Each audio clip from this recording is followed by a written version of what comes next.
আল্লাহর হক আল্লাহ মাফ করে, বান্দার হকের মাফ নাই। যদিও আমি নবী, আমার উপর যদি কোনো হক থাকে বলো, আমি দিয়ে দেব। কোন সাহাবী দাঁড়ায় না, এক সাহাবী দাঁড়িয়ে বলল, নবী, যুদ্ধের ময়দানে চাবুক চালানোর সময়, লাঠি চালানোর সময় এক কাফেরকে মারতে যেয়ে আপনার লাঠির বাড়ি আমার পিঠের মধ্যে পড়েছে। আপনি যেহেতু এই কেসাসটা আদায় করতে চান, আপনার পিঠে আমি লাঠির বাড়ি মেরে এটারে শোধবোধ করে দিতে চাই। সাইয়েদনা ওমরে ফারুক হাতের জামা এরকম পড়তে শুরু করছে, আয় এদিকে আয়, তোরে শোধবোধ করাই। বিষ্ণু বললেন, ওমর রাখো, এটা বান্দার হক, মিটাতে দাও। বিষ্ণু বললেন, আসো তুমি এসে আমার পিঠে লাঠি দিয়ে চাবুক দিয়ে বাড়ি মারো।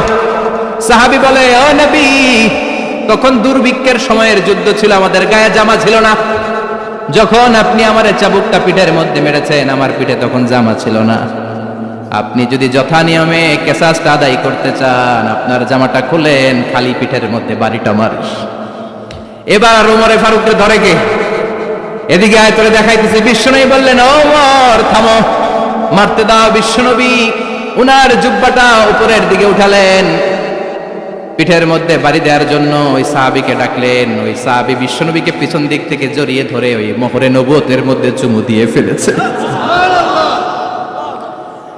সাহাবী বললেন, নবী গো, এই নাটক করার জন্য আপনি আমারে মাফ করে দিয়েন।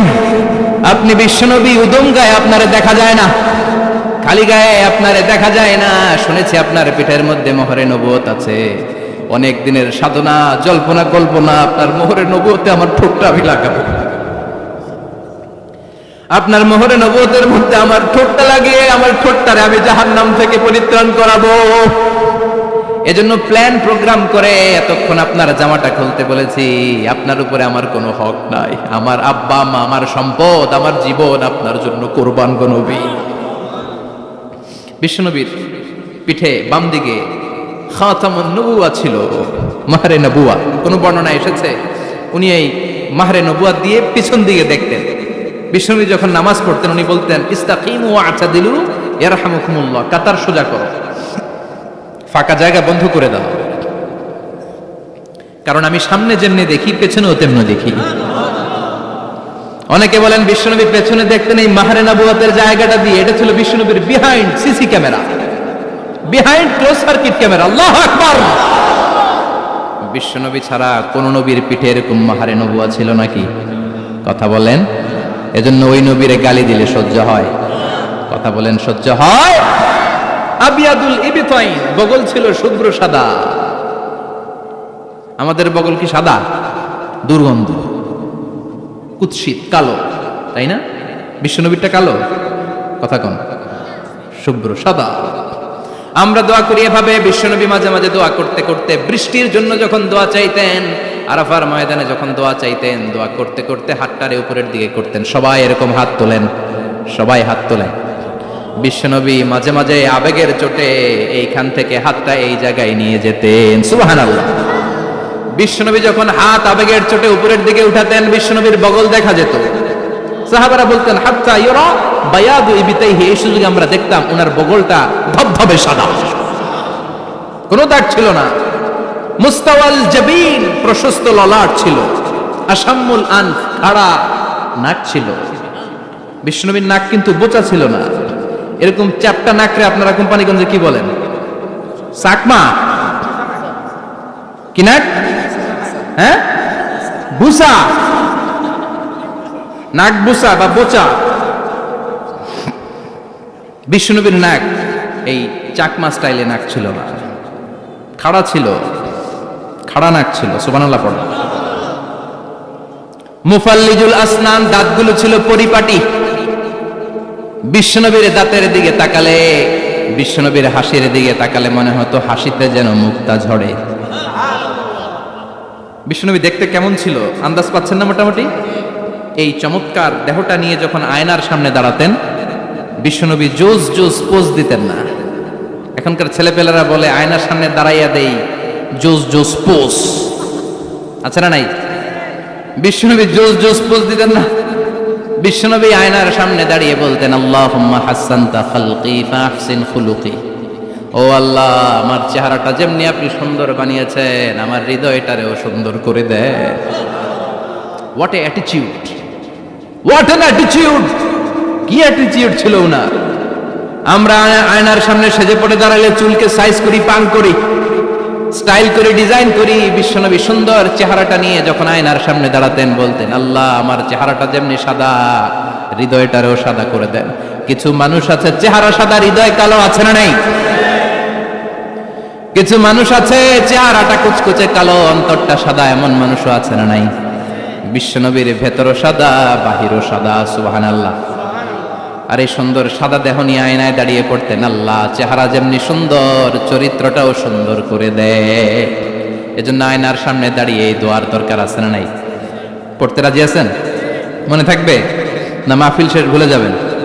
মনে থাকবে? আয়নার সামনে আপনি যখন দাঁড়াবেন, আপনার স্ত্রী যখন দাঁড়াবে, আপনার বাচ্চারা যখন দাঁড়াবে, বলে দিবেন বাবা আয়নার সামনে দাঁড়ানোর দোয়া পড়ো। কত অসাধারণ দোয়া! পড়েন আওয়াজ করে আমার সাথে, আল্লাহুম্মা হাসসানতা খালকি ফাআহসিন খুলুকি, আল্লাহুম্মা হাসসানতা খালকি ফাআহসিন খুলুকি।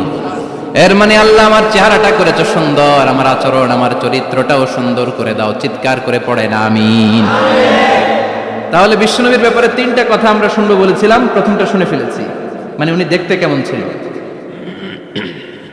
উনি দেখতে কেমন ছিল, এর মধ্যে আমাদের আমলের কিছু নাই, শুধু বর্ণনা করা আর শোনা আর বিশ্বনবীকে ভালোবাসা, ঠিক কিনা? কারণ উনার না খাড়া, আমার তো খাড়া নাও হইতে পারে।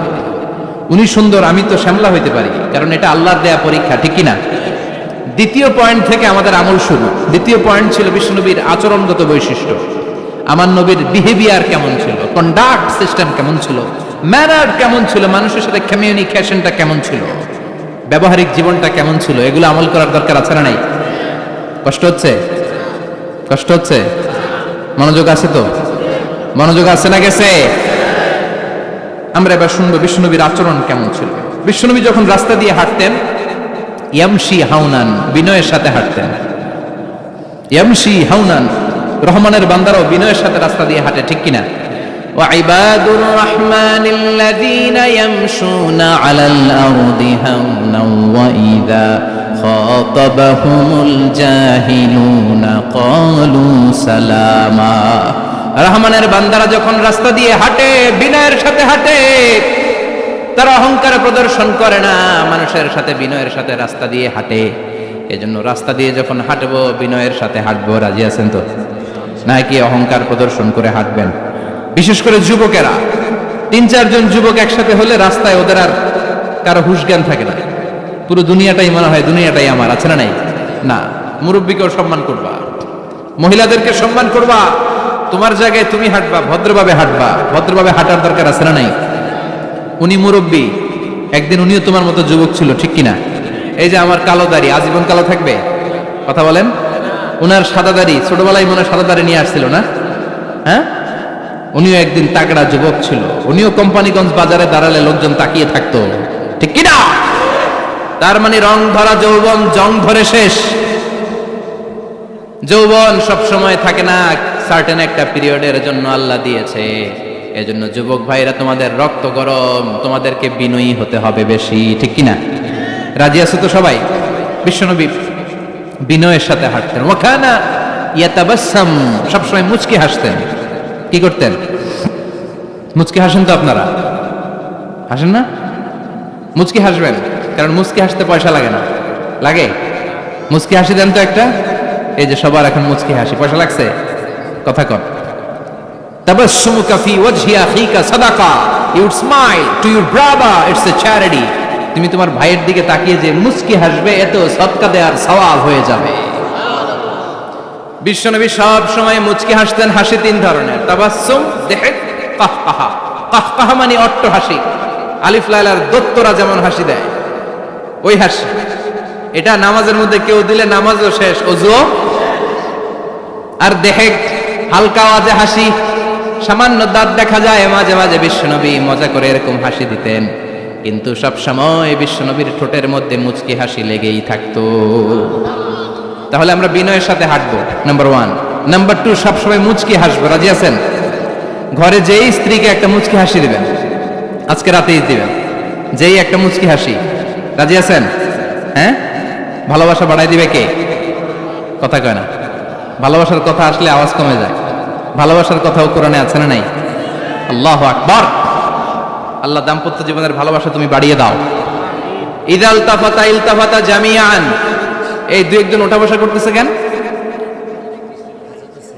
ওঠা বসা করা যাবে না, বসেন। আর অল্প কয়েক মিনিট কথা বলবো। এখানে তো অনেক বিশৃঙ্খল, আমি তো বলতেছি না কিছু, অনেক বিশৃঙ্খল হয়ে গেছে মাহফিলটা। ওঠা বসা করা যাবে না, বসেন। 2-4 মিনিট কথা বলে আমরা একসাথে বিদায় নিব।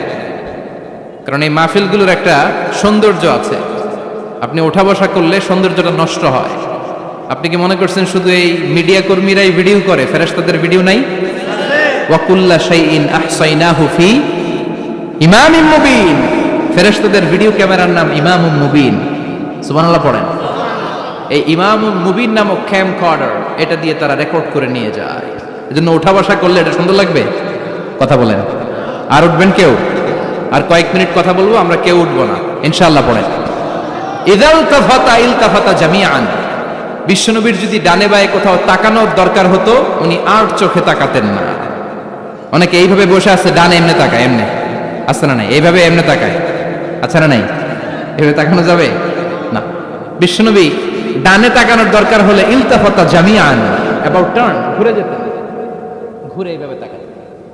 আবার বায়ে তাকানোর দরকার হলে বুকটা নিয়ে, শরীরটা নিয়ে ঘুরে যেতেন, এইভাবে তাকাতেন। সুবহানাল্লাহ পড়বেন না? আর চোখে তাকানো কি ভালো স্বভাব? বিশ্বনবী ইদাল তাফাতা ইলতাফাতা জামিআন, যেদিকে তাকাবেন ওদিকে ফুল্লি মনোনিবেশ করতেন, তারপরে তাকাতেন। সুবহানাল্লাহ পড়েন। ওয়া কানা মুস্তাহিয়ান, লাজুক ছিলেন, বেশ লাজুক। এখন সমাজে লাজুকতা নাই, লাজ শরম আমরা হারাতে বসেছি, ঠিক কিনা?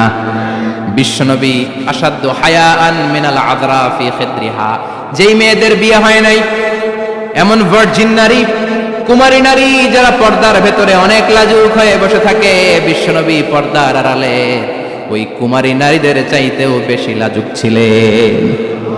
এত লাজুক ছিলেন, এত লাজুক ছিলেন, লজ্জা পেলে চেহারাটা বিশ্বনবী লাল হয়ে যেত।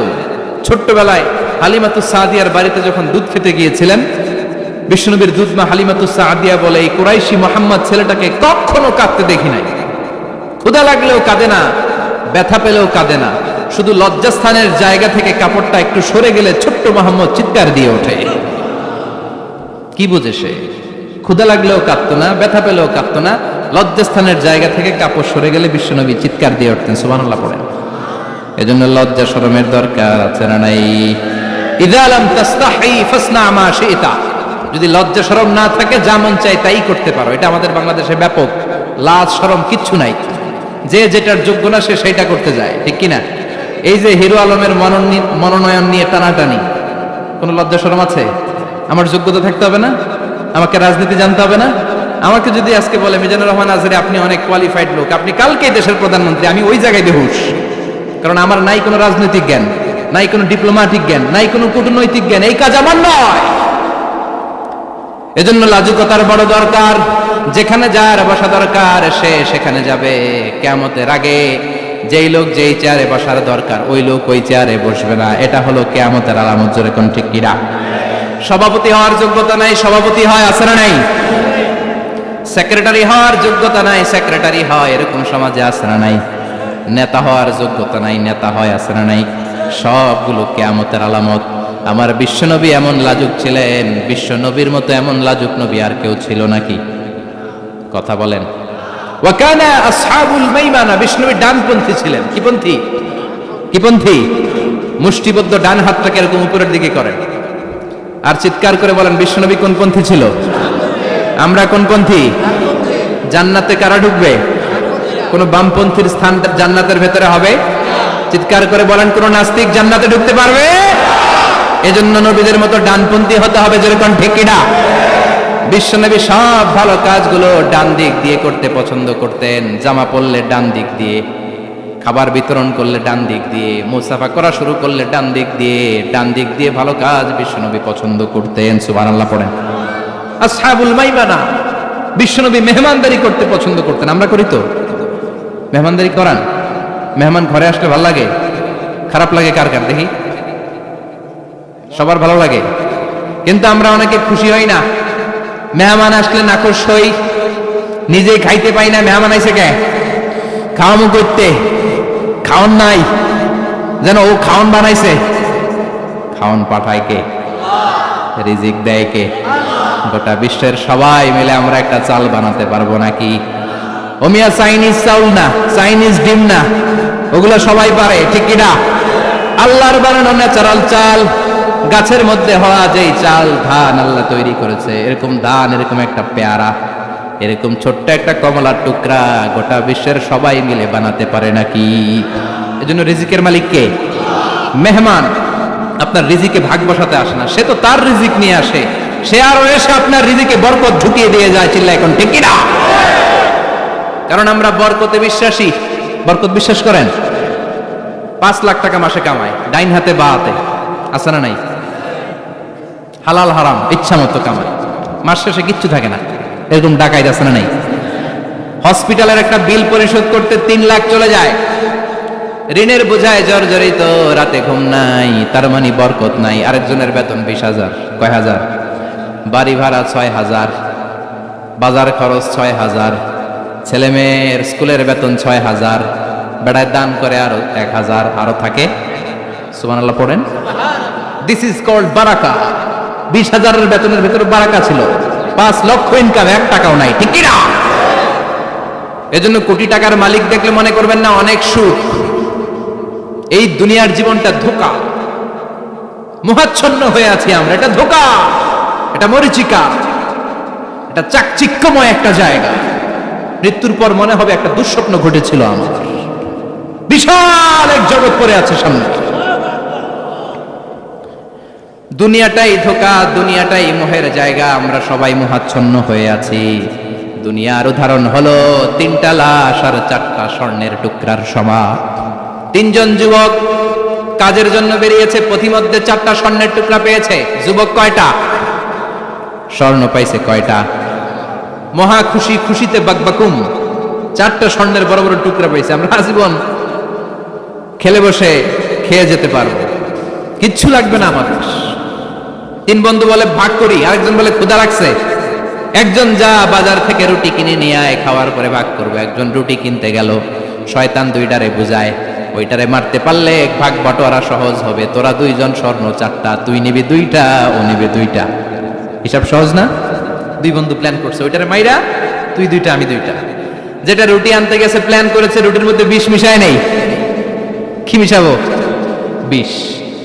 তাহলে বিষ খাওয়া রুটি খেয়ে ওই 2টা সে সব পাবে, আমি পাবো, ভাগাভাগির কিছু নাই, সব যাবে আমার কাছে। 4টা স্বর্ণের টুকরার মালিক আমি। রুটির মধ্যে বিষ মেখে নিয়ে এসেছে, ওই 2 বন্ধু প্ল্যান অনুযায়ী ওইটারে ধরে মেরে ফেলছে। এবার মহা খুশি। এক বন্ধু কয়, এবার তো ভাগ বটর আর কিছু নাই, তুই 2টা, আমি 2টা, আগে খাইয়া লইস। আগে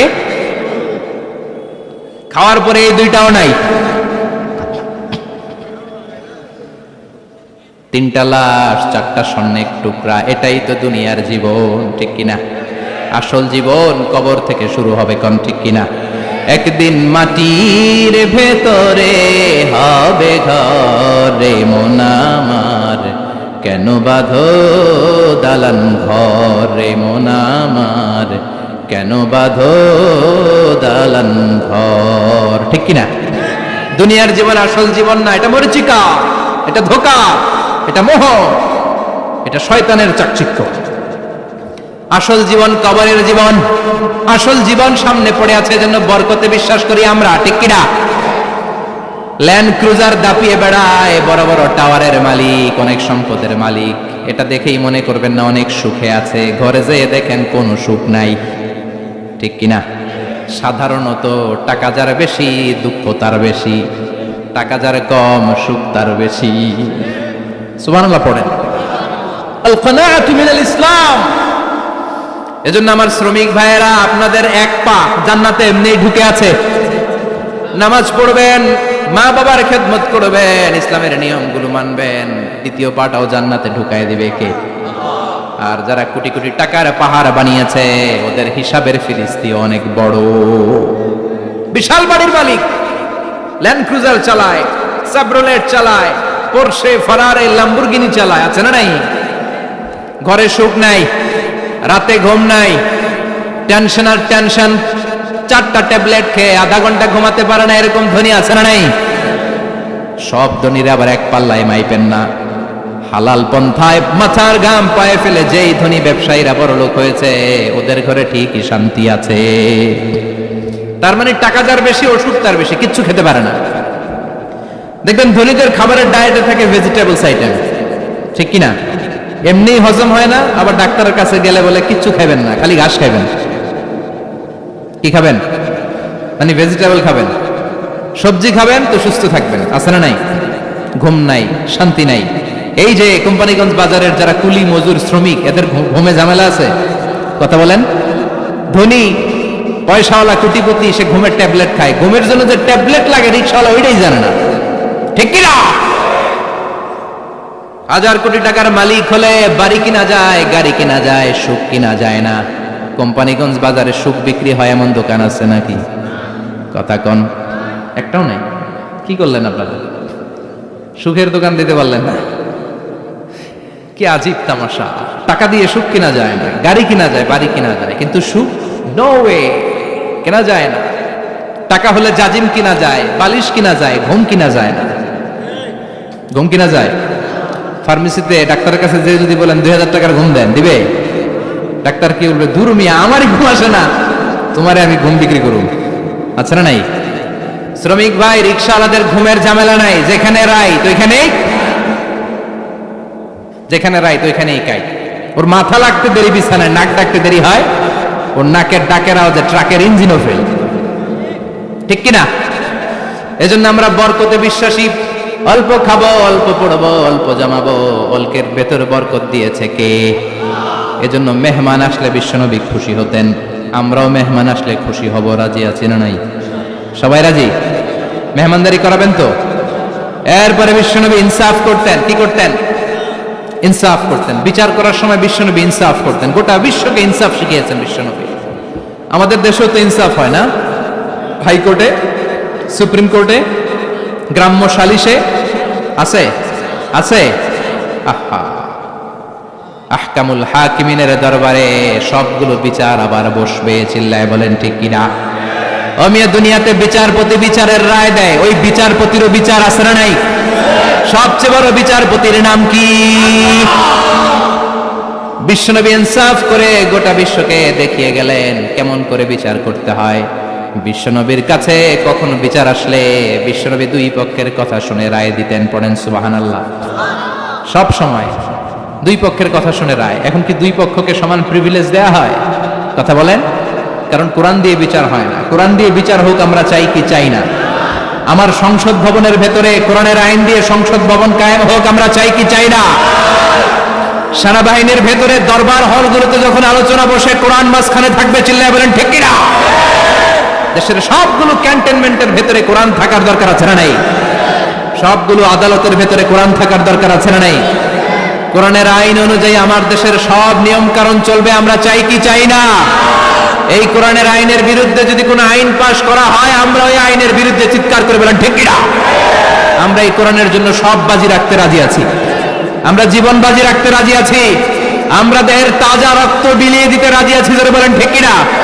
কোরআনের জন্য কে কে ময়দানে থাকতে রাজি আছেন? হাত উঁচু করে আল্লাহর দেখা।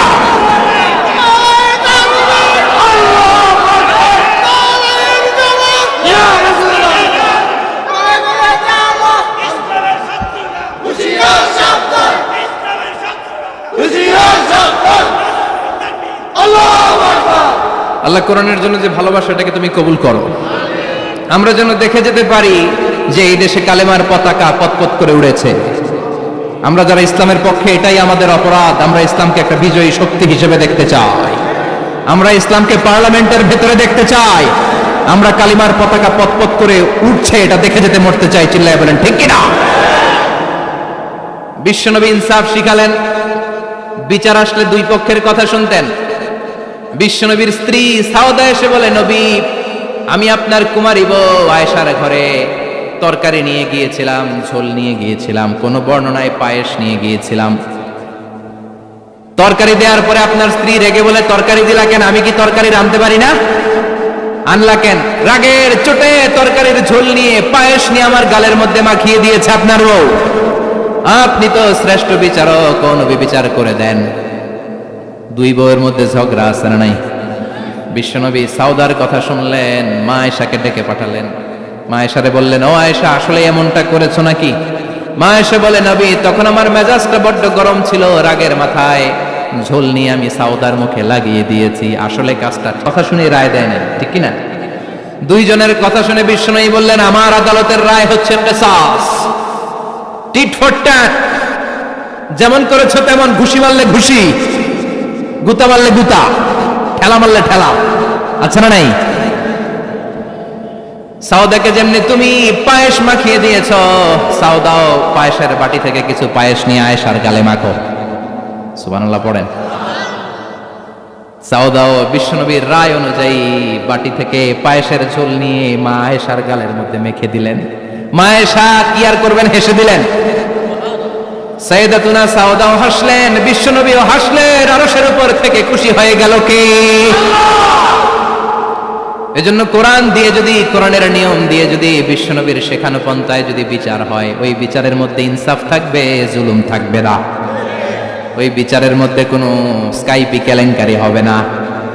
আমাদের টেলিফোনের ফোনালাপ ফাঁস হয়ে যায়, স্কাইপি ফাঁস হয়ে যায়, অনেক ঝামেলা হয়ে যায়, আছে না নাই? এরপরেও জনগণের চোখ খুলে না। আল্লাহ তুমি চোখ খোলার তৌফিক দাও, সহি সমঝ দান করো, পড়ে না আমিন। বিশ্বনবী ইনসাফ করতেন। বনু মাখজুমিয়া গোত্রের এক মহিলা চুরিতে ধরা পড়ল। কিসে ধরা পড়ল? কথা বলেন। চুরিতে। চুরি করলে নিয়ম কি? লাউ চুরি করলে, আম চুরি করলে, কলা চুরি করলে হাত কাটা যাবে না, এটা বড় চুরি। সুবহানাল্লাহ। উমরে ফারুক বলেছেন, দুর্ভিক্ষের বছরে কেউ যদি চুরি করে তার হাত কেটে দেয়া যাবে না, কারণ এটা অভাবের চুরি, এটা স্বভাবের চুরি না, ঠিক কিনা? ঘরে খাবার নাই, পেটে দানা পানি নাই, লাউ চুরি করছে, মুরগি চুরি করছে, এই চোরের হাত কেটে দিও না, কারণ সে ক্ষুধার্ত। পেটে খাবার আছে, গায়ে জামা আছে, সমাজে সম্মান আছে, তারপরেও পুরো দেশটা খেয়ে ফেলতে চায়, এরকম ডাকাত আছে না নাই? দেশের টাকা পাচার করে, ব্ল্যাক মানি করে, এরকম ডাকাত আছে না নাই? ঘুষ খেতে খেতে পেটটা এরকম হাতির মতো মোটা করেছে, এরকম ডাকাত আছে না নাই? দেশের সবকিছু লুণ্ঠন করে, এরকম আছে না নাই? এই ডাকাতদের হাত কাটার মধ্য দিয়ে হাত কাটার প্রোগ্রাম শুরু করতে হবে। এরকম একটা ডাকাতের হাত কেটে যদি দেশের গভর্নমেন্ট বাইতুল মোকাররমে জুমার নামাজের সামনে লাইভ সম্প্রচার করে, সারা বাংলাদেশের 18 কোটি মানুষ যদি দেখে, আর কেউ চুরি করবে? চুরি করার আগে 3 বার লাভ দিবে, যেরকম, ঠিক কিনা? বনু মাখজুমিয়া গোত্রের এক নারী চুরিতে ধরা পড়ল। ভেরি প্রেস্টিজিয়াস এন্ড ডিগনিফাইড ফ্যামিলির মেয়ে। এলাকায় সম্ভ্রান্ত কিছু ফ্যামিলি থাকে না, এরকম বড় ফ্যামিলির মেয়ে।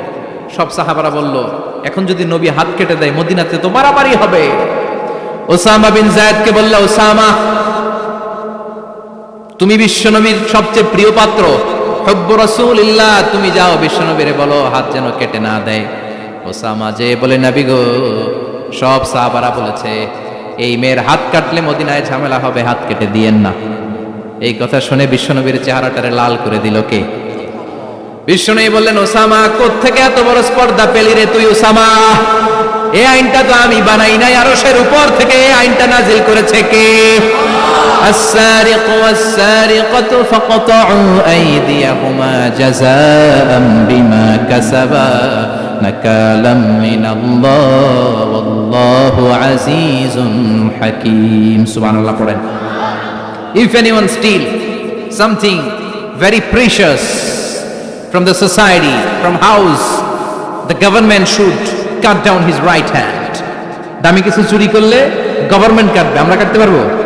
এটা সরকারের কাজ, সরকার ডান হাত কেটে দিবে। ওসামা, এটা আল্লাহর আইন। কেমন করে আল্লাহর আইনে তুমি সুপারিশ করতে আসো? কোন বনু মাখজুমিয়া গোত্রের মেয়ে?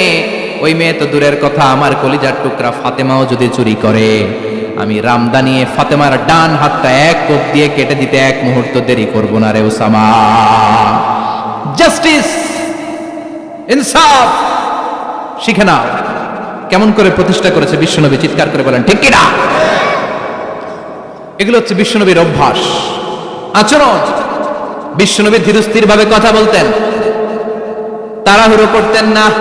সাহাবারা বলতেন, বিশ্বনবী যখন কথা বলতেন প্রতিটা শব্দ আলাদা করা যেত, প্রতিটা অক্ষর আলাদা করা যেত। আল্লাহু আকবার। আবার জরুরি কোনো কথা যখন বিশ্বনবী বলতেন ওইটাকে 3 বার বিশ্বনবী রিপিট করতেন। কয়বার? কারণ জরুরি। কারণ কি? যেন না ভুলে যায়, ভুল যেন না হয় 3 বার বলতেন। বিশ্বনবী একবার তাকওয়া নিয়ে ওয়াজ করতেছিলেন আর বলছিলেন তাকওয়া হা হুনা হা হুনা হা হুনা, তাকওয়া এইখানে এইখানে এইখানে। কয়বার বললেন? কারণ তাকওয়ার ওয়াজ কি কম গুরুত্বপূর্ণ নাকি বেশি গুরুত্বপূর্ণ? তাকওয়া মানে কার ভয়? যাদের হৃদয়ে আছে আল্লাহর ভয় তারা কভু পথ ভুলে যায় না। আল্লাহর প্রেম ছাড়া এই দুনিয়া কারো কাছে কোনো কিছু চায় না, ঠিক না? যাদের হৃদয়ে আছে আল্লাহর ভয় তারা কভু পথ ভুলে যায় না। আল্লাহর প্রেম ছাড়া এই দুনিয়া কারো কাছে কোনো কিছু চায় না। রাতের আধারে যারা সেজদাতে রয় দু চোখের শ্রুতে নদী যেন বয়। রাতের আধারে যারা সেজদাতে রয় দু চোখের শ্রুতে নদী যেন বয়। ছলনার হাতছানি যতই ডাকুক, ছলনার হাতছানি যতই ডাকুক, পেছনে ফিরেও সে তাকায় না। যাদের হৃদয়ে আছে আল্লাহর ভয় তারা কভু পথ ভুলে যায় না। আল্লাহর প্রেম ছাড়া এই দুনিয়া কারো কাছে কোনো কিছু চায় না। চিৎকার করে বলেন ঠিক কিনা? তাকওয়ার ওয়াজ করলেন, তাকওয়া মানে আল্লাহর ভয়। বিষ্ণুই বললেন তাকওয়া হা হুনা, তাকওয়া হা হুনা, তাকওয়া হা হুনা। তাকওয়া এই জায়গায়, তাকওয়া এই জায়গায়, তাকওয়া এই জায়গায়। যেহেতু এটা গুরুত্বপূর্ণ বিষ্ণুনবী 3 বার ইঙ্গিত করে বলেছেন। সুবহানাল্লাহ। বিষ্ণুই বলেন না তাকওয়া হা হুনা, তাকওয়া এইটা। বলেন না তাকওয়া হা হুনা, তাকওয়া এইটা। বলেন না তাকওয়া হা হুনা, তাকওয়া এইটা। জুব্বায় তাকওয়া, দাড়িতে তাকওয়া, টুপিতে তাকওয়া বলে নাই। তাকওয়ার আসল জায়গা হলো হৃদয়। এজন্য যাদের হৃদয়ে আল্লাহর ভয় আছে তারা কোনোদিন পথ হারাতে পারে। তাদেরকে সিরাতুল মুস্তাকিমের উপর দায়েম রাখে কে? কি সুন্দর অভ্যাস ছিল বিশ্বনবীর, মানার দরকার আছে না নাই? বিশ্বনবীর আরেকটা অভ্যাস ছিল, বাসি খাবার খেতেন না। জানেন? বাসি খেতেন না, অল্প খেতেন, কিন্তু যেটা খেতেন ভালোটা খেতেন। অল্প খেতেন কিন্তু যেটা খেতেন ভালো খেতেন। মধু খেতে পছন্দ করতেন, কিন্তু মধুর মধ্যে দুর্গন্ধওয়ালা একটা মধু আছে না, মাগাফির। বুখারীতে লম্বা ঘটনা, ওইদিকে যাব না। এই মাগাফিরের মধু উনি খেতে চাইতেন না। ভালো সুগন্ধিওয়ালা মধু তিনি বিশ্বনবী খেতে পছন্দ করতেন। বিশ্বনবীর খাবারের তালিকায় সবচেয়ে পছন্দনীয় তালিকায় ছিল এই মধু। মধু খেতেন, দুধ খেতেন, খেজুর খেতেন, জব খেতেন, বার্লি খেতেন, ছাগলের বাজুর মাংস খেতে পছন্দ করতেন, সিনার মাংস। সুবহানাল্লাহ কইবেন না? What a choice! কি চয়েস ছিল বিশ্বনবী! বাজুর মাংস খেতেন। বিশ্বনবী লাউ খেতে পছন্দ করতেন, লাউ। রুম্মান ফল খেতে পছন্দ করতেন, রুম্মান মানে ডালিম। রুম্মান মানে কি? ডালিম খেতে পছন্দ করতেন। মাশরুম খেতে পছন্দ করতেন। সুবহানাল্লাহ পড়েন। মাশরুমের স্যুপ পাওয়া যায় না রেস্টুরেন্টে? বিশ্বনবী বলতেন আল কামআতু মিনাল মান্নি ওয়া মাউহা শিফাউল লিল আইন। এই কামআহ মানে মাশরুম, ব্যাঙের ছাতা, এটা হলো মান্না সালোয়ার মতো দামি খাবার। আর এই মাশরুমের স্যুপ চোখের জন্য মহৌষধ। যাদের রাত কানা দিন কানা আছে মাশরুমের স্যুপ খান, চোখ ভালো করে দিবে কে? এজন্য বিশ্বনবী যেগুলো খেত এগুলো খাওয়ার দরকার আছে না নাই? বিশ্বনবীর যে সুন্দর চরিত্র ছিল, আচরণ ছিল, এগুলো পালনের দরকার আছে না নাই? তাহলে বিশ্বনবীর 3টা কথা বলবো বলেছিলাম। প্রথম কথা ছিল দেখতে কেমন ছিল। অনেক কথা এত বলা যাবে না, সংক্ষেপে বললাম যে বিশ্বনবীর আচরণ কেমন ছিল। এখন শুনবো, শেষ কথা বলে যাই, বিশ্বনবীর ইন্টেলেকচুয়াল পাওয়ার কেমন ছিল, ওনার বুদ্ধিমত্তা কেমন ছিল। Our beloved Prophet Muhammad, the last messenger, was a very good mediator. বিশ্বনবী ভালো মিডিয়েটর ছিলেন। বিশ্বনবী ভালো মধ্যস্থতাকারী ছিলেন। ঝগড়া লাগলে মিলাই দিতে পারতেন চমৎকার। সুবহানাল্লাহ। বাড়িতে যায়া জিমায় পড়ছেন? কষ্ট হচ্ছে? আর কয়েক মিনিট পড়বো, একটা তাকবীর দেন, লিল্লাহি তাকবীর। He was a very good mediator. মধ্যস্থতাকারী ব্যক্তিত্ব ছিলেন। স্বামী স্ত্রীর মধ্যে ঝগড়া লাগলে মিলাইয়া দিতেন। বন্ধু বন্ধু ঝগড়া মিলায় দিতেন, সমাজে সমাজে মারামারি মিলায় দিতেন। মক্কা থেকে মদিনায় যখন গেলেন, মদিনায় 120 বছরের একটা যুদ্ধ চলছিল, কেউ যুদ্ধটা থামাতে পারে না। বিশ্বনবী 7 দিনের ব্যবধানে যুদ্ধ থামিয়ে দিলে। Intellectual capacity, very good mediator. এজন্য বিশ্বনবীর উম্মত যারা, তাদের অভ্যাস হবে ঝগড়া লাগায় দেওয়া যাবে না, মিলায় দিতে হবে, ঠিক কিনা? আমরা যদি ঝগড়া দেখি দূর থেকে আরো লাগায় দিতে চাই, আছে না নাই? কোম্পানিগঞ্জ বাজারে ঝগড়া, লাগুক আরো লাগুক, ধরবি না, থামাবি না, দূর থেকে মজা দেখি, মজাই লাগে, এরকম ডাকাইতে আছে না নাই? আগুন লাগলে পানি দিয়ে নেবায়, অনেকে তেল ঢালে, আছে না নাই? কি করবেন? মিলিয়ে দিবেন। আপনার মর্যাদা বাড়িয়ে দিবে কে? বিশ্বনবী ভেরি গুড মিডিয়েটর ছিলেন। বিশ্বনবী লজিক্যাল এবং রেশনাল ছিলেন, বুদ্ধিমত্তাকে কাজে লাগাতেন। এক সাহাবী এসে বলে, নবী ইযান লি বিজিনা, আমারে জিনার অনুমতি দেন। কিসের অনুমতি? কার কাছে অনুমতি চাইলো? অন্যান্য সাহাবারা এই যুবক ছেলেটাকে ধমকাতে লাগলো, বসো, এই মিয়া বসো, বিশ্বনবীর কাছে কি কথা বলে এগুলা? ওই যুবক বসে রইল। বিশ্বনবী কাজ সারলেন, এরপর বললেন, আইনা শাবাব, ওই যুবকটা কোথায়, এদিকে আসো, কি চাইছো বলো। কই, বিশ্বনবী আপনি আমারে জিনা করার অনুমতি দেন। বিশ্বনবী যুবকটারে কাছে ডেকে আনলেন, বললেন, ও যুবক, তোমার ঘরে বোন আছে কিনা? কয় আছে। তোমার বোনের সাথে কোনো পুরুষ জিনা করুক, তোমার কেমন লাগবে? সে বলে, আমি এই পুরুষটারে হত্যা করব। হত্যা করবা? ওকে, ডান। তোমার ঘরে মা আছে কিনা? আছে। তোমার মায়ের সাথে পর পুরুষ জিনা করবে, কেমন লাগবে? কয়, আমি সাইজ করবো রে। তোমার ঘরে স্ত্রী আছে কিনা? আছে। তোমার স্ত্রীর সাথে যদি কেউ জিনা করে কেমন লাগবে? বলে, আমি তারে ছাড়বো না। বিশ্বনবী বললেন, তাহলে যেই মহিলার সাথে তুমি জিনা করবা, সেও তো কারো বোন, সেও তো কারো স্ত্রী, সেও তো কারো মা, ঠিক কিনা? সুবহানাল্লাহ, হোয়াট অ্যান ইন্টেলেকচুয়াল ক্যাপাসিটি। যুবক বলে, তাই তো, এভাবে তো ভাবি নাই। আমি যার সাথে পাপ কর্ম করব, সেও তো কারো বোন হবে, সেও তো কারো মা হবে, সেও তো কারো স্ত্রী হবে। ও নবী, আপনি আমারে মাফ করে দেন, আমার জন্য দোয়া করে দেন, যেন তাকওয়ার উপর জীবন প্রতিষ্ঠা করতে পারি। লজিক্যালি জিনিসকে সলভ করার চেষ্টা করতেন। মুআয ইবনে জাবালকে বিশ্বনবী সাল্লাল্লাহু আলাইহি ওয়াসাল্লাম ইমাম বানিয়ে পাঠালেন। উনি ইমামতি করতে গেলেন এক মসজিদে। মাগরিবের সালাতে উনি লম্বা কেরাত ধরলেন। এশার নামাজ শুরু করলেন সূরা বাকারা দিয়ে, কোরআনের সবচেয়ে ছোট সূরা। হ্যাঁ, বড়? কত বড়? বিশাল বড়। এখন ওই এলাকার মুসল্লিরা ছিল কৃষক মুসল্লি। এক কৃষক মুসল্লি সাহাবী নামাজের পেছনে দাঁড়ালেন, দেখলেন বাকারা দিয়ে ধরছে, কেরাত শেষ হয় না, আর দাঁড়িয়ে থাকতে পারে না, পায়ে ব্যথা করে, পিঠে ব্যথা করে। কিছুক্ষণ পর রেগে মেগে নামাজ ছেড়ে দিয়ে বারান্দায় নামাজ পড়ে বিশ্বনবীর কাছে বিচার দিতে গেলেন। যে বললেন, নবী এমন ইমাম পাঠাইছেন এশা পরে বাকারা দিয়া। বিশ্বনবীকে সর্বনাশ, মুআয তো ভেজাল লাগাই ফেলতেছে। ডেকে পাঠালেন, সহিহ বুখারীর বর্ণনা। বিশ্বনবী বললেন, মুআয, হোয়াট আর ইউ ডুইং দেয়ার? কি করছো তুমি সেখানে? আফাতানুন আনতা ইয়া মুআয? ও মুআয, তুমি কি ফিতনা বাজাও নাকি? তুমি কি ফিতনা ছড়াচ্ছ নাকি? খেটে খাওয়া মানুষ, কৃষক মানুষ, মাঝারি সাইজের কত সুন্দর সূরা আছে, ওয়াদ-দুহা ওয়াল-লাইলি ইযা সাজা, আল কারিআতু মাল কারিআ, সানানাই, আলহাকুমুত তাকাসুর, সানানাই।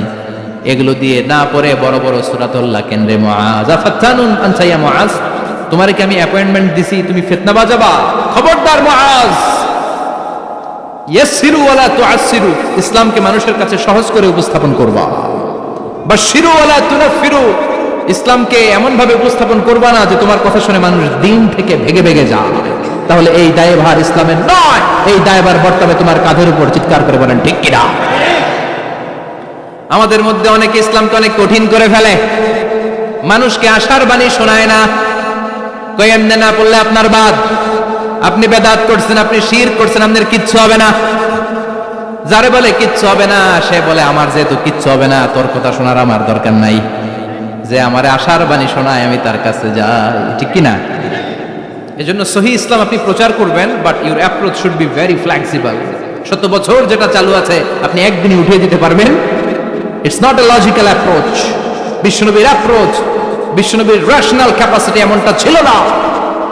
সহজভাবে বুঝাবেন, আদ-দীন ইউসরুন লা উসরা ফি, দিনটা হলো সহজ, দিনের মধ্যে কাঠিন্যতা নাই। সুবহানাল্লাহ, কি ক্যাপাসিটি! আমি যেমনি আপনাদেরকে নিয়ে বসে ওয়াজ করতেছি, বিশ্বনবী ওয়াজ করতেন, তবে সংক্ষিপ্ত ওয়াজ। আমরা আধা ঘন্টা করে যদি রাখতে চাই, হুজুর আরো আধা ঘন্টা করেন, তো আরো আধ ঘন্টা করে যদি শেষ করতে চাই, হুজুর আর 10 মিনিট করেন। হুজুর ওয়াজ অনেক টেস্ট লাগে, হুজুর নামাজ টেস্ট লাগে না। আছে না নাই? ওয়াজ ভাল লাগে, নামাজ ভাল লাগে না, কিন্তু বিশ্বনবীর ওয়াজ ছিল সংক্ষিপ্ত। আর বিশ্বনবী বলতেন, one of the minor sign before the day of judgment, your lecture will be longer, your সালাত উইল বি শর্টার। কিয়ামতের আগে তোমাদের লেকচার, ইসলামী লেকচার লম্বা হবে, নামাজ হয়ে যাবে সংক্ষিপ্ত। এই আলামত সমাজে আছে না নাই? বিশ্বনবী সংক্ষিপ্ত কথা বলতেন, আর ওনার বুদ্ধিবৃত্তিক ক্যাপাসিটি কাজে লাগিয়ে তিনি বুঝাতেন। হাত দিয়ে ইঙ্গিত করতেন, আঙ্গুলের বিভিন্ন ব্যবহার সমাজে আছে না নাই? এরকম করলে এটারা লাইক বলে না, এরকম করলে বলে ডিসলাইক।